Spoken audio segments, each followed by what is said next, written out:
down, I know you got me, baby. Oke, welcome to my channel. Kenalin gue Bian. Di sini gue akan ngebahas seputar penelitian akademik dari salah seorang dokter terkenal ya. Ya, di sini gue punya satu pertanyaan buat kalian yang lagi nonton sekarang nih. Pernah nggak sih lo itu beli sepatu gara-gara lihat review dari influencer Instagram? Nah, gimana kalau gue bilang ternyata ada penelitian beneran yang ngebahas seberapa ngaruhnya micro-influencer versus macro-influencer. Dan mungkin mana yang lebih manjur bikin lo itu tertarik untuk membeli sepatu. Ini bukan asumsi belaka ya, ini dari penelitian akademik, dari seorang dokter tadi, dan seorang influencer, yakni Dr. Tirta. Siapa sih yang nggak kenal Dr. Tirta? Mungkin di sini gue breakdown semuanya di video kali ini. Dan ya mungkin yang lo anggap paling berpengaruh, bisa jadi nggak se-powerful itu ternyata. Oke, jadi kita akan mulai dari brand story produknya dulu. Ya, mungkin di sini kalian nggak asing ya, brand sepatu lokal yang bernama Piero. Nah, Piero ini merupakan suatu brand lokal yang sudah eksis dari tahun 1999 dan sempat hits banget awal tahun 2000-an. Namun, makin kesini persaingan itu mungkin semakin ketat, sehingga kompetitor itu makin aktif di sosial media, dan tentu Piero itu mulai banyak pesaingnya dan mulai kepikiran, gue butuh brand ambassador, tapi lebih baik micro-influencer atau macro-influencer ya, dan mending mereka itu jualan pakai bahasa yang soft atau yang hard.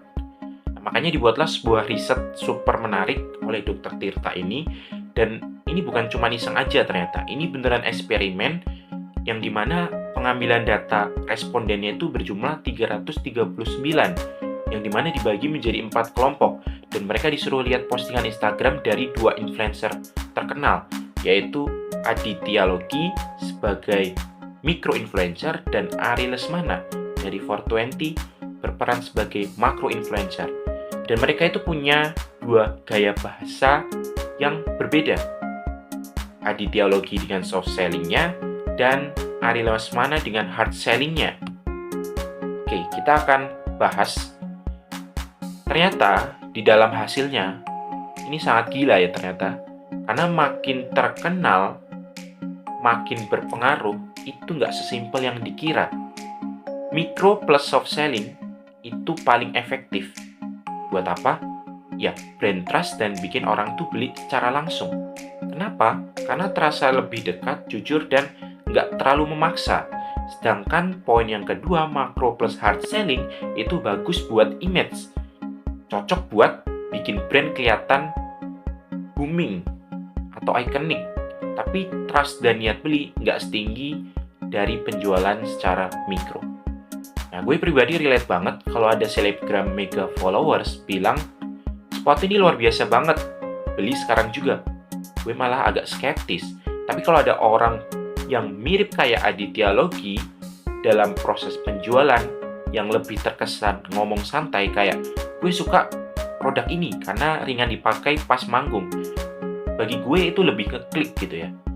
Nah, oke, jadi apa pelajaran yang penting dari penelitian dari Dr. Tirta ini? Poin yang pertama, kita breakdown, trust itu lebih penting daripada jumlah followers. Micro-influencer menang bukan karena jumlah followers, tapi karena koneksi personalnya. Lalu yang kedua, soft selling sama dengan lebih halus tapi lebih masuk ke dalam. Misal kayak kalimat, lo pernah coba sepatu ini belum?